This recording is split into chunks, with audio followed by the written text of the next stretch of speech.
Christmas isn't really about snow and lights and chimneys and presents.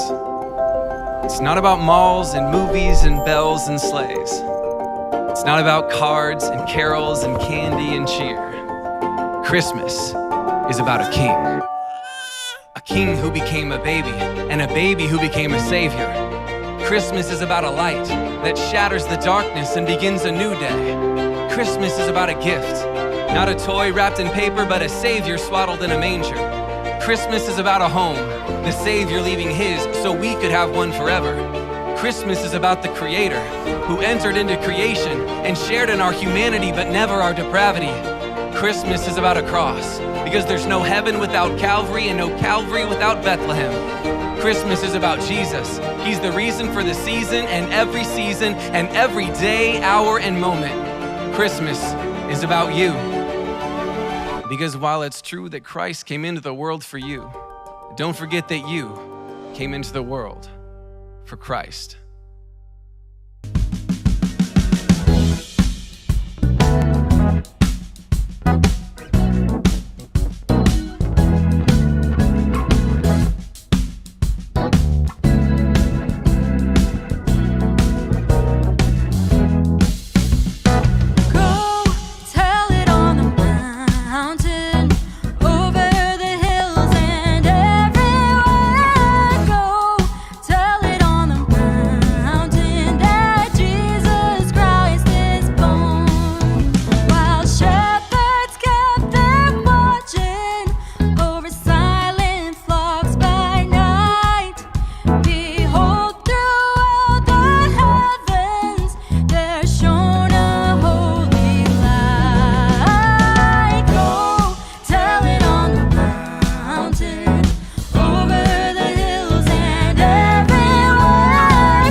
Salam Bapak Ibu semua, kita bertemu lagi di bulan Natal, bulan Desember, dan selama bulan Desember ini kita akan belajar seri khotbah tentang Natal. Hari ini saya akan membawakan khotbah di bawah tema Yesus datang membawa sukacita. Mari kita berdoa sebelum kita merenungkan kebenaran firman Tuhan hari ini. Bapa dalam surga, kami mengucap syukur karena hari ini kami bisa duduk diam di bawah kaki-Mu, belajar kebenaran tentang kedatangan-Mu yang pertama kali, dan belajar kebenaran tentang apa yang akan terjadi ketika Engkau datang kembali. Hamba berdoa supaya kebenaran firman Tuhan ini mengisi hati kami dengan sukacita surgawi, sesuai dengan tujuan kedatangan-Mu ke dalam dunia ini. Hamba berdoa supaya kebenaran firman Tuhan ini memberkati kami semua tanpa terkecuali. dalam nama Tuhan Yesus. Amin. Bapak Ibu, saya teringat sebuah kisah yang terjadi pada masa resesi besar ekonomi dunia. Ada sebuah keluarga yang sangat miskin. Keluarga ini tidak mampu membeli hal-hal lain kecuali makanan dan minuman untuk mereka makan tiap hari. Suatu kali akan ada kabar bahwa akan ada tim sirkus datang ke kota tempat tinggal mereka. Dan harga tiket adalah $1 per orang.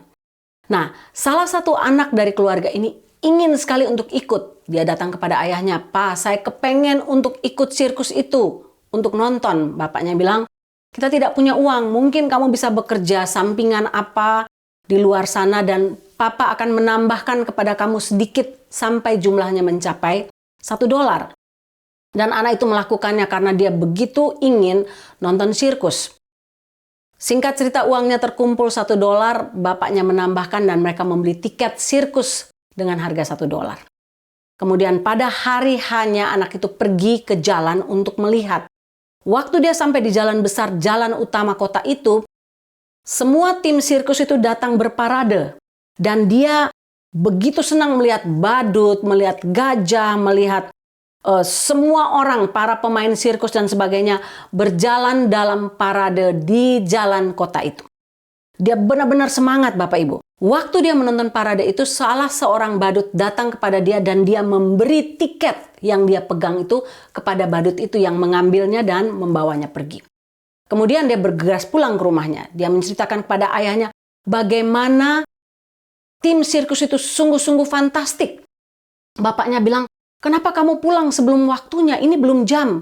Coba ceritakan apa yang kamu alami di sana." "Oh, parade itu terjadi, gajah, semua binatang berjalan, badut, dan salah seorang badut datang ke arah saya. Saya memberikan tiket $1 itu kepada dia."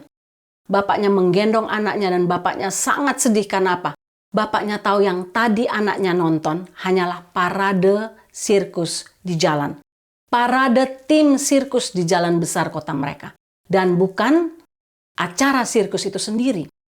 Bapaknya bilang, "Nak, sirkus itu akan baru dimulai 2 jam kemudian.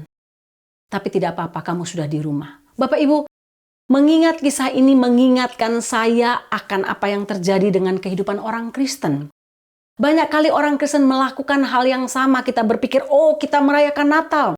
Kita terpukau dan mulai mempersiapkan pohon Natal. Kita mulai mempersiapkan dekor Natal yang indah, konsumsi untuk Natal, lampu Natal, hadiah Natal. Anak-anak saya sudah bertanya, "Mama, apa list kamu untuk Natal? Apa yang kamu mau saya beli untuk kamu untuk Natal?" dan sebagainya. Bapak Ibu, kadang-kadang kita berpikir bahwa itulah Natal, Bapak Ibu. Tapi yang dimaksud dengan Natal tentu bukan sekedar dekorasi yang indah, bukan sekedar hadiah, bukan sekedar makanan yang enak, pohon, lampu, dan sebagainya. Sama sekali tidak. Yang mereka lakukan ini adalah seperti parade yang anak kecil itu tadi nonton. Bukan pesan utama Natal. Pesan utama Natal adalah Yesus datang membawa sukacita.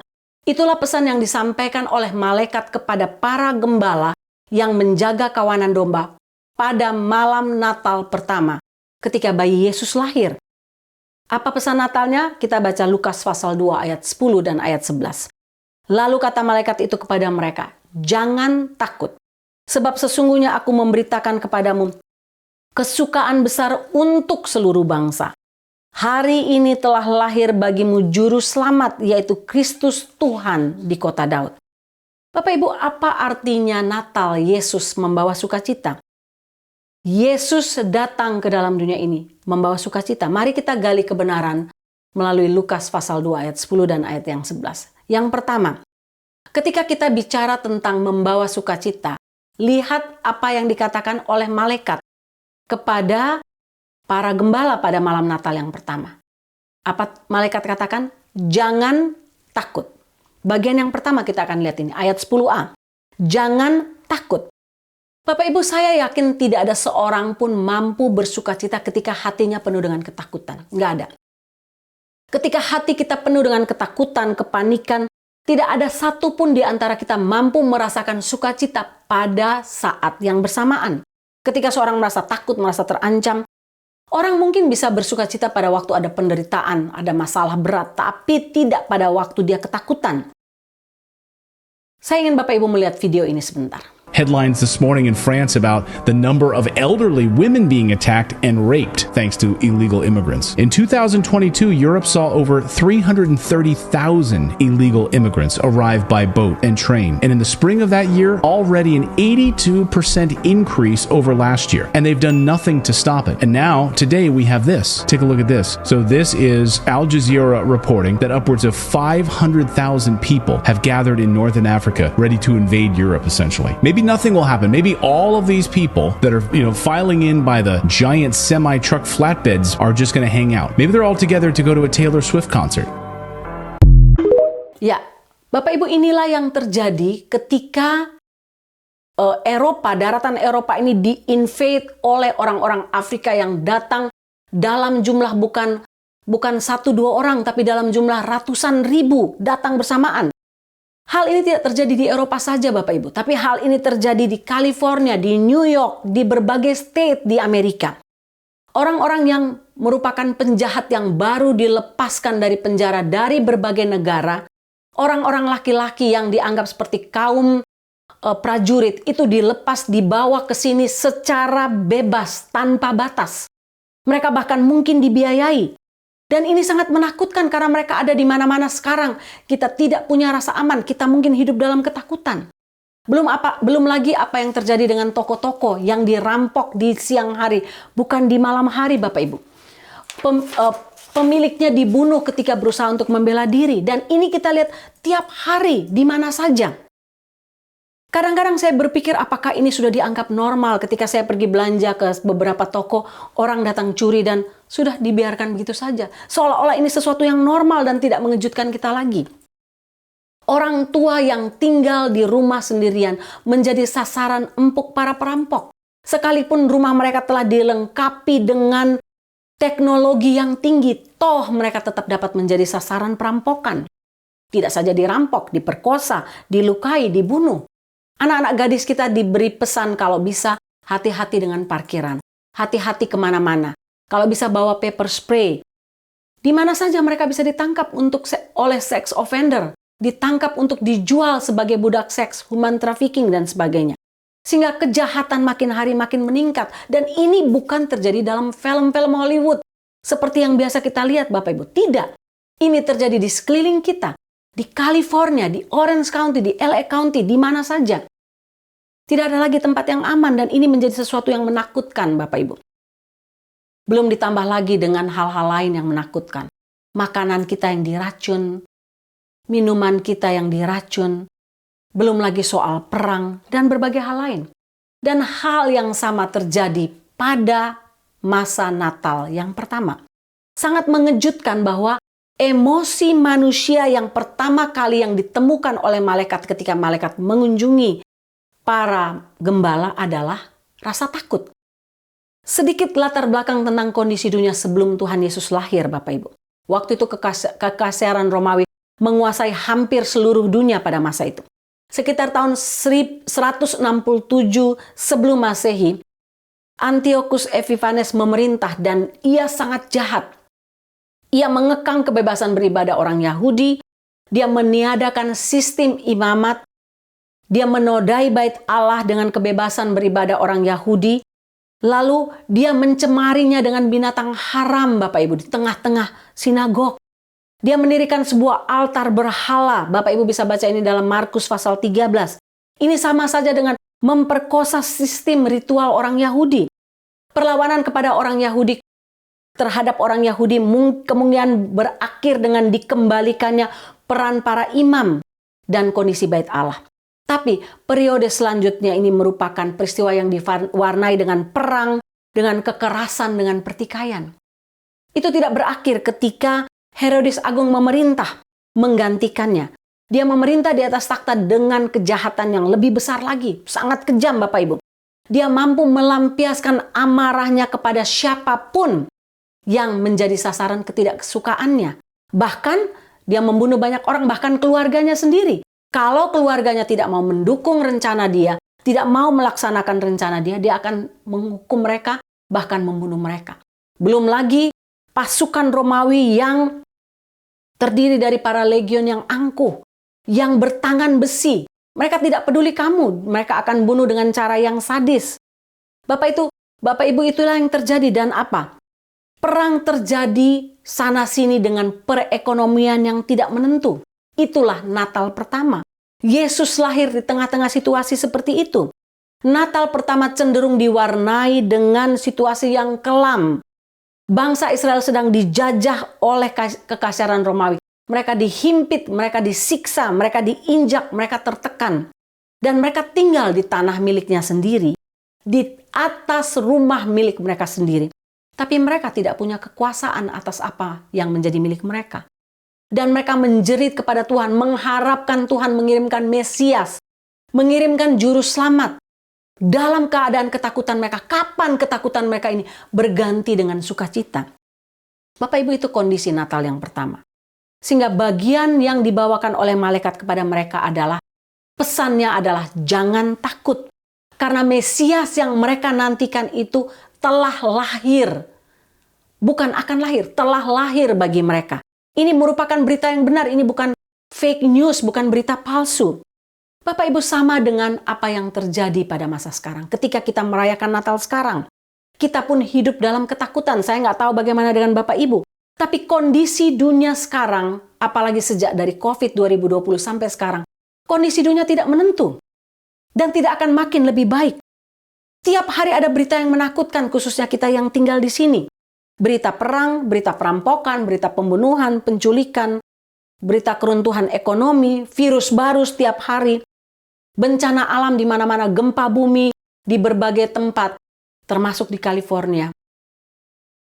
Kebanjiran di mana-mana di belahan dunia lain. Kekeringan di mana-mana di belahan dunia lain. Kematian massal yang terjadi tiba-tiba. Semua kejahatan yang kita lihat dan alami sekarang ini sebenarnya merupakan birth pain, Bapak Ibu.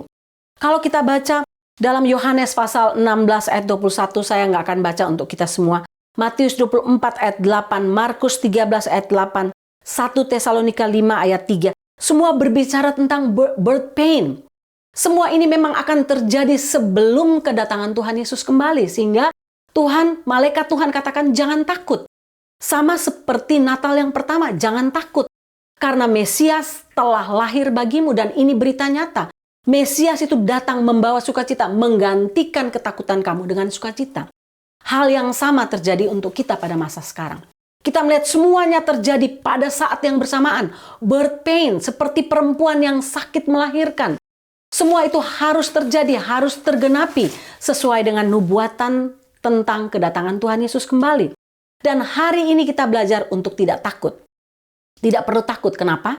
Karena sesudah seorang perempuan mengalami sakit bersalin yang amat sangat, dia mendapat hadiah bayi yang dilahirkan. Sama dengan kita. Kita sekarang mengalami berbagai hal yang terjadi bersamaan sekarang yang sangat menakutkan kita. Tapi jangan takut, karena apa? Ketika Tuhan datang kembali mengambil kita, menjemput kita, kita tidak perlu takut. Dia membawa kabar sukacita karena dia akan memberikan kita kelepasan, kebebasan yang bersifat kekal. Kita akan hidup bersama-sama dengan dia selama-lamanya dalam kekekalan. 2000 tahun yang lalu, malaikat berkata, jangan takut kepada para gembala karena Mesias sudah lahir. Bayi itu sudah lahir. Tapi 2023 ini dalam merayakan Natal kita diberi pesan yang sama. Jangan takut. Karena apa? Dia akan membawa sukacita, menggantikan semua birth pain ini dengan sukacita besar. Karena dia akan datang bukan sebagai bayi lagi. Tapi dia akan datang menjadi hakim yang akan menghakimi dunia. Dia akan datang sebagai pengantin laki-laki yang menjemput kita semua pengantin perempuan yang sedang siap sedia. Tidak ada yang perlu kita takutkan.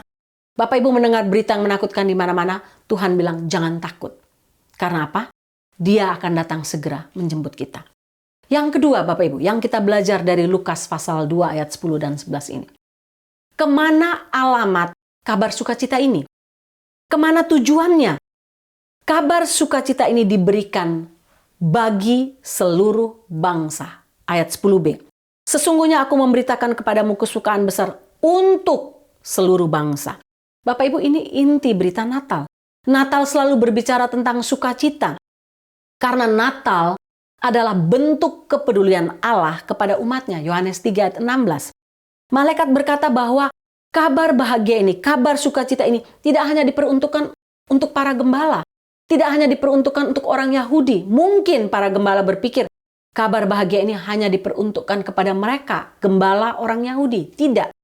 Malaikat berkata bahwa kabar ini, kesukaan besar ini disampaikan untuk seluruh bangsa. Artinya, untuk orang Yahudi, untuk orang bukan Yahudi. Untuk para gembala yang mewakili kaum miskin maupun untuk orang kaya. Untuk orang muda, untuk orang tua.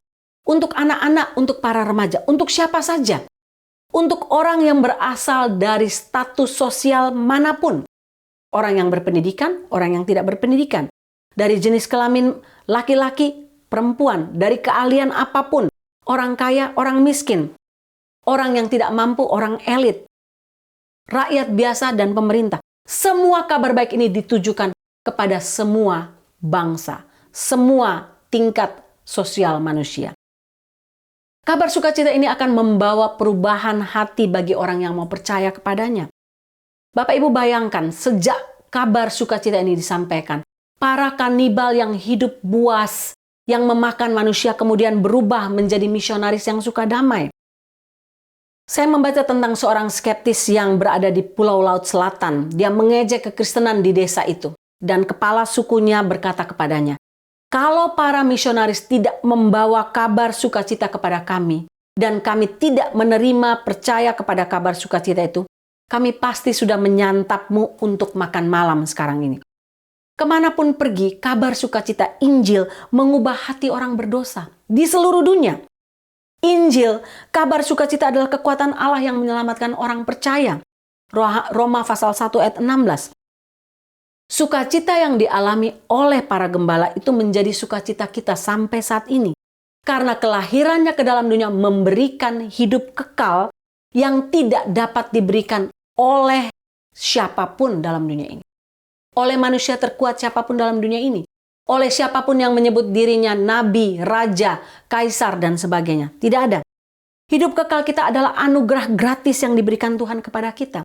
Dan inilah yang menjadi dasar sukacita kita sebagai orang percaya. Jangan pernah membiarkan pergumulan kita mengambil sukacita dari dalam hati kita. Tapi justru sebaliknya, dalam pergumulan kita mampu merasakan sukacita ilahi. Oleh karena sukacita kita tidak berasal dari dunia ini, tapi berasal dari Tuhan saja. Tidak ada yang bisa menggantikannya. Bapak Ibu, kalau kita membaca berita memang menakutkan. Semua yang kita saksikan, kita baca, kita dengar, kita lihat, kita saksikan dengan mata kepala kita sendiri. Dari seluruh penjuru dunia, berita yang menakutkan. Tapi tiap hari kita juga mendengar berita gembira, yaitu apa? Ketika kabar baik ini sampai kepada semua orang. Ketika kabar baik ini membuat orang diselamatkan. Ini menjadi kabar bahagia. Banyak revival terjadi di mana-mana Bapak Ibu. Kalau Bapak Ibu baca berita, kadang-kadang ini memang disembunyikan dari news. Tapi kalau Bapak Ibu baca berita yang sebenarnya, sedang terjadi revival di mana-mana ketika berita bahagia ini, kabar sukacita ini sampai kepada seluruh bangsa. Ada revival besar terjadi di antara orang Pakistan, di antara orang India, di antara orang-orang Timur Tengah, bahkan di antara mereka yang sedang berperang. Saya baru baca kemarin ada revival besar terjadi di Nicaragua. 650.000 orang datang pada malam itu. Mereka semua bertobat dan diselamatkan. Di New York, di Times Square, terjadi revival besar-besaran. Di Hollywood. Bayangkan Bapak Ibu, di tempat-tempat yang sebelum ini dipakai setan untuk mengambil jiwa-jiwa anak muda. Di tempat-tempat itulah revival besar terjadi. Saya membaca banyak kejadian tentang para artis yang akhir-akhir ini tiba-tiba saja diselamatkan Tuhan dengan cara yang luar biasa. Para penggemar tato tentu terkejut ketika Kat Von D, Tattoo Queen, seorang yang digelari sebagai Queen of Darkness, yang tatunya tuh dari muka sampai ke seluruh badan Bapak Ibu, bertobat, dibaptis, menerima Tuhan Yesus sebagai Tuhan dan Juru Selamat. Saya membaca kisah tentang pertobatan Mel Gibson, Black China. Bapak Ibu yang tahu orang-orang ini mungkin bisa menggoogle-nya. YouTuber terkenal Gideon, Koda Black. Belum lagi mereka yang bertobat dari dan memfilmkan kehidupan mereka. Phil Robinson, saya nggak tahu Bapak Ibu nonton Duck Dynasty. Tapi dia ditantang luar biasa oleh sisternya yang katakan sama pendetanya, kalau kamu bisa menobatkan, saya punya saudara laki-laki ini, Phil Robinson, kamu akan menobatkan milian orang. Dan benar Bapak Ibu, melalui dia, melalui kesaksian hidup dia, ribuan orang, jutaan orang diselamatkan oleh Tuhan. Bapak Ibu, ini kabar gembira. Berita pertobatan mereka menjadi efektif karena apa? Mereka punya banyak fans. Ketika mereka bertobat, fansnya juga mengalami pertobatan. Bukan karena ikut-ikutan, saya percaya. Mungkin ada yang ikut-ikutan, tapi bukan bagian ini saya lihat mereka tidak ikut-ikutan. Mereka melihat perubahan yang terjadi kepada idola mereka. Mereka pun bertobat. Bapak Ibu, ini kabar gembira dari mana? Semua bangsa. Ini terjadi 2000 tahun yang lalu ketika malaikat katakan, kabar gembira, kabar sukacita untuk seluruh bangsa. Dan ini hal yang sangat luar biasa karena terjadi sesuai dengan nubuatan akhir zaman. Tuhan katakan, tuaian besar-besaran akan terjadi sebelum kedatangan Tuhan Yesus kembali. Tuaian besar di akhir zaman, Matius 24 ayat 14 katakan. Dan Injil kerajaan ini akan diberitakan di seluruh dunia, menjadi kesaksian bagi semua bangsa. Sesudah itu barulah tiba kesudahannya, telos, tiba kesudahannya. Dan ini yang sedang terjadi Bapak Ibu. Berita sukacita ini menjadi berita bagi semua orang dari segala bangsa. Dan ini menjadi persiapan kedatangan Tuhan Yesus kembali. Menjadi kabar sukacita ketika ketika Injil sudah disampaikan kepada semua bangsa, sudah mendengarnya. Banyak orang yang bertobat, banyak orang yang membuka hati bagi Tuhan Yesus. Kita semua bersukacita karena ini menjadi tanda yang makin jelas akan kedatangannya kembali. Bapak Ibu yang terakhir, kabar sukacita ini tentang siapa? Tentang apa? Tentang topik apa Bapak Ibu? Apa inti kabar sukacita ini? Malaikat jelas mengatakannya dalam pasal 2 ayat 11. Hari ini telah lahir bagimu juru selamat, yaitu Kristus Tuhan di kota Daud. Kabar besar sukacita ini adalah tentang juru selamat, Kristus Tuhan. Bapak Ibu, apa yang membedakan kelahiran Tuhan Yesus dengan kelahiran bayi lain pada masa itu? Saya yakin tidak hanya Tuhan Yesus yang lahir pada masa itu, pada hari itu, pada malam itu. Ada banyak kelahiran lain. Tapi apa yang membedakan kelahiran Kristus, Yesus, Tuhan, dengan kelahiran bayi lain? Tahukah Anda bahwa kelahiran Kaisar Romawi, Kaisar Agustus, dianggap sebagai kabar baik dan dianggap sebagai berita sukacita? Karena apa? Mereka menganggap dia sebagai juru selamat. Mereka menganggap Kaisar Agustus sebagai juru selamat, sehingga sebuah prasasti didirikan di atas batu yang dikenal sebagai prasasti kalender print, memuji kelahiran Kaisar Agustus sebagai juru selamat. Dan dia diharapkan untuk bisa mengakhiri perang dan mengatur dunia menjadi lebih baik. Kelahirannya diterima sebagai kabar baik, sebagai kabar sukacita bagi dunia.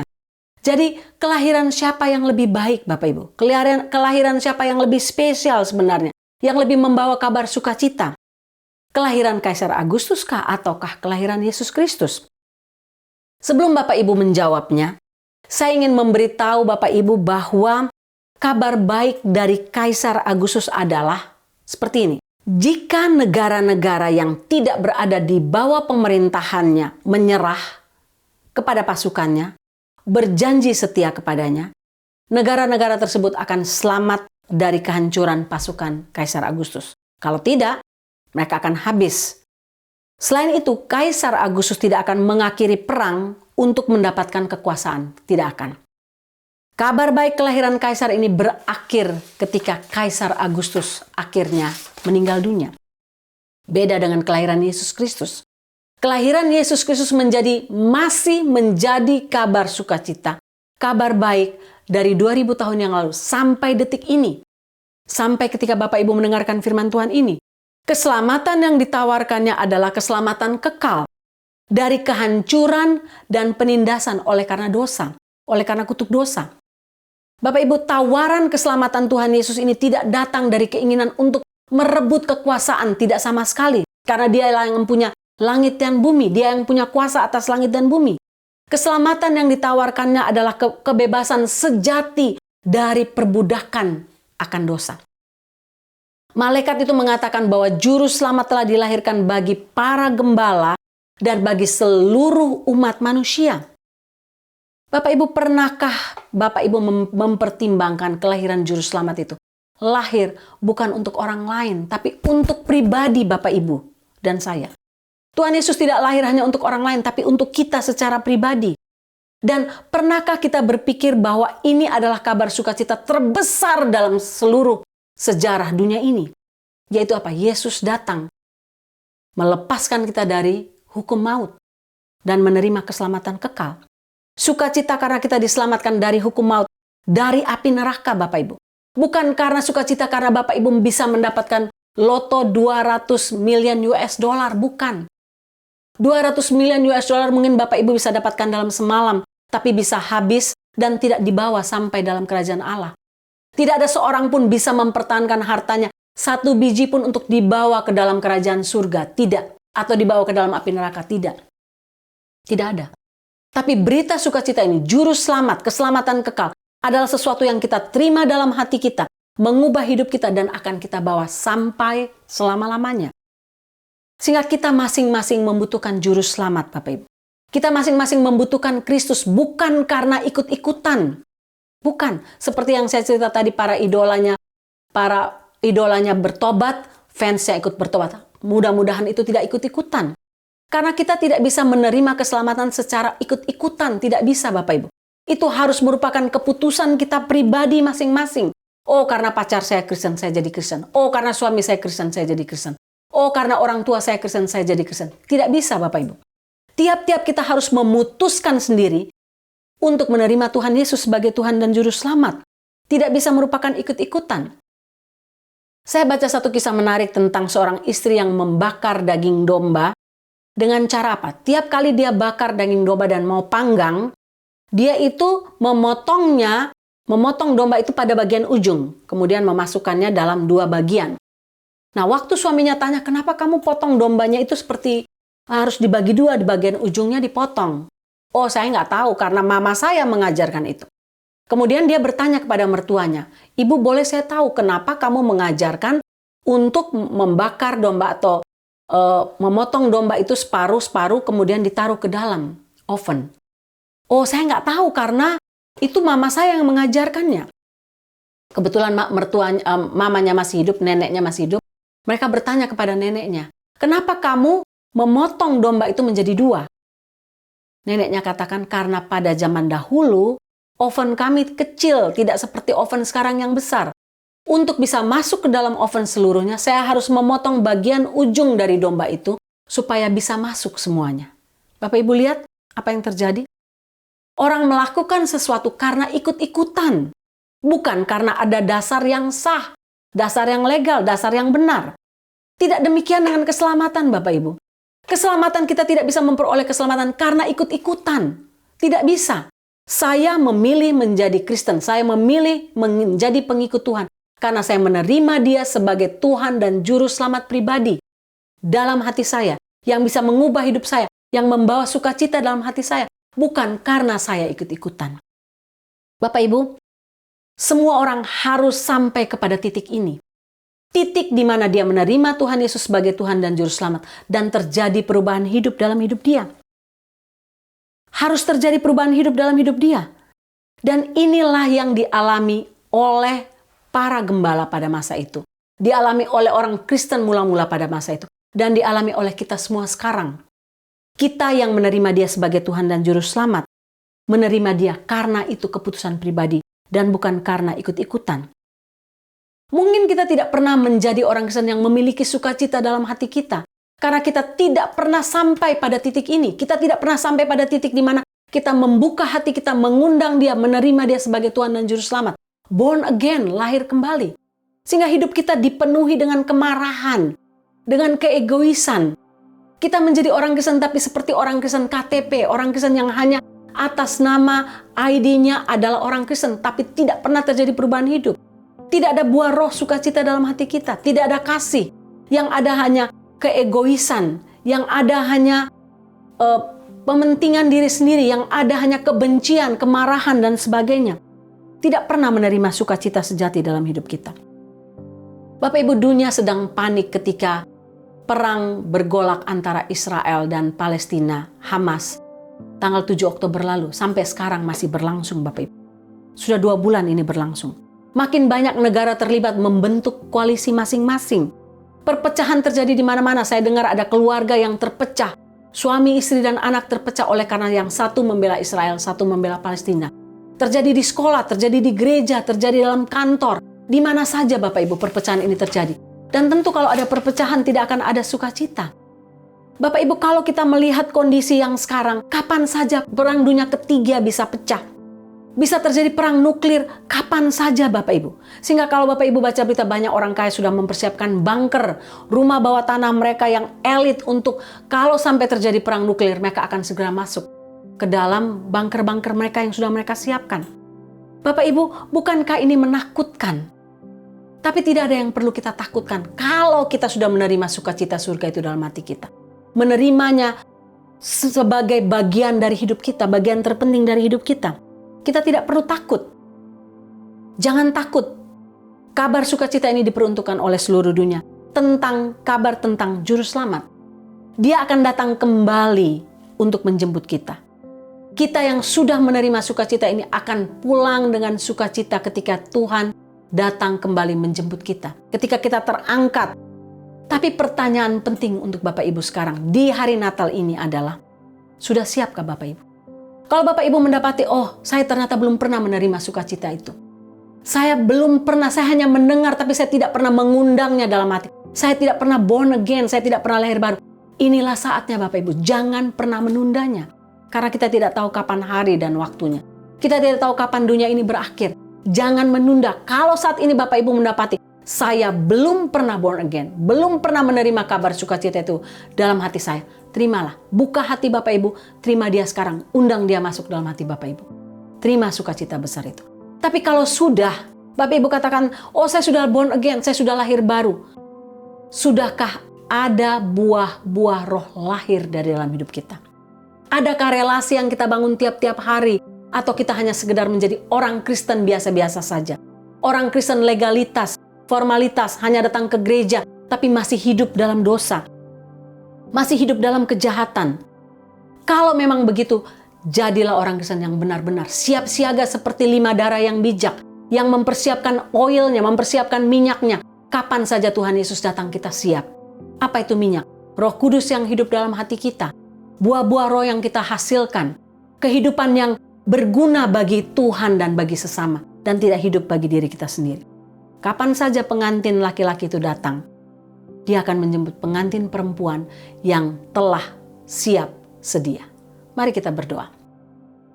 Tuhan, kami mengucap syukur bahwa Engkau datang membawa sukacita. Kami mengucap syukur kalau kami telah menerima sukacita besar itu. Tapi hamba berdoa Tuhan secara khusus jika ada di antara Bapak Ibu yang mendengar khotbah hari ini dan mereka tidak pernah dalam hidup mereka menerima sukacita besar itu. Hanya menjadi orang Kristen formalitas. Hanya menjadi orang Kristen karena keturunan. Hanya menjadi orang Kristen karena sesuatu hal. Karena ikut suami, ikut istri, ikut teman. Hamba berdoa Tuhan. Tuhan berikan kesempatan ini mungkin sebagai kesempatan terakhir untuk mereka membuka hati mereka, menerima Engkau sebagai Tuhan dan Juru Selamat. Tidak menundanya. Dan hamba berdoa untuk mereka yang sudah menerima keselamatan kekal. Tuhan tolong kami untuk tidak lelah dalam mengerjakan keselamatan itu. Tidak lelah untuk menghasilkan buah roh. Tidak lelah untuk hidup dalam persekutuan dengan Tuhan tiap-tiap hari. Tidak lelah untuk berbuat baik. Tidak lelah untuk hidup bersama-sama dengan Roh Kudus dalam hati kami. Sehingga kami hidup berguna bagi dunia ini. Hamba berdoa supaya kabar sukacita ini tidak menjadi milik kami saja. Tapi kami bagikan bagi seluruh dunia. Bagi siapa saja yang orang yang kami kasihi, yang berada dekat kami, yang Tuhan bawa dalam hidup kami. Terima kasih Tuhan. Terpujilah Engkau dalam nama Tuhan Yesus. Amin.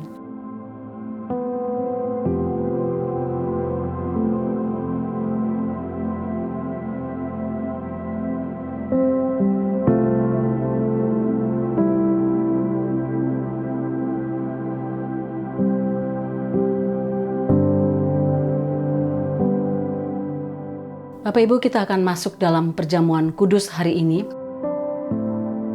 untuk mengingat apa yang Tuhan Yesus buat bagi kita 2000 tahun lalu di atas kayu salib. Perjamuan kudus hari ini juga menjadi persiapan bagi kita untuk mempersiapkan hati kita menyambut kedatangannya kembali. Roti yang kita pecah-pecahkan ini mengingatkan kita akan tubuh Kristus yang diserahkan bagi kita untuk menebus kita. Demikian pula dengan cawan minuman ini. Kita pakai untuk mengucap syukur, mengingatkan kita akan darah Kristus yang dicurahkan bagi kita untuk pengampunan dosa kita. Bapak Ibu, kita akan masuk dalam perjamuan kudus. Bapak Ibu bisa mengangkat roti di tangan kanan Bapak Ibu.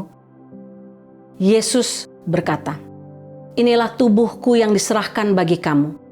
Perbuatlah ini selalu menjadi peringatan akan aku. Makanlah."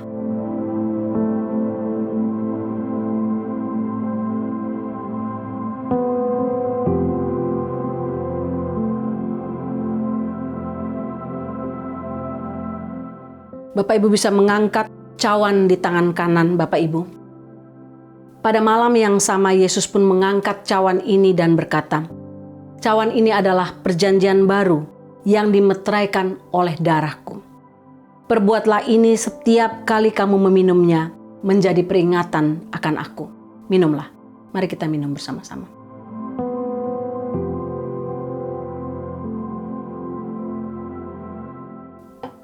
Mari kita masuk dalam doa.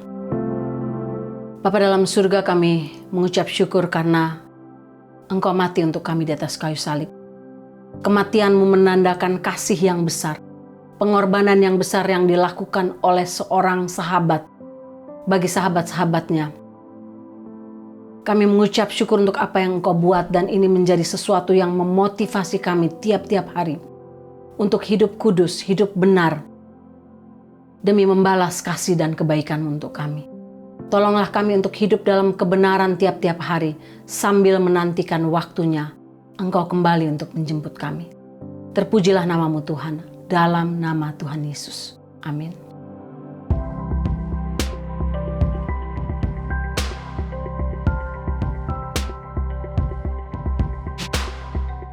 Bapak Ibu, kita telah mendengar firman Tuhan, dan saya berdoa supaya sukacita Natal ada dalam hati kita, tidak hanya pada bulan Natal ini, tapi setiap hari dalam hidup kita. Kita akan mengakhiri ibadah kita hari ini. Mari kita tundukkan kepala dan kita menerima berkat Tuhan. Tuhan memberkati engkau dan melindungi engkau.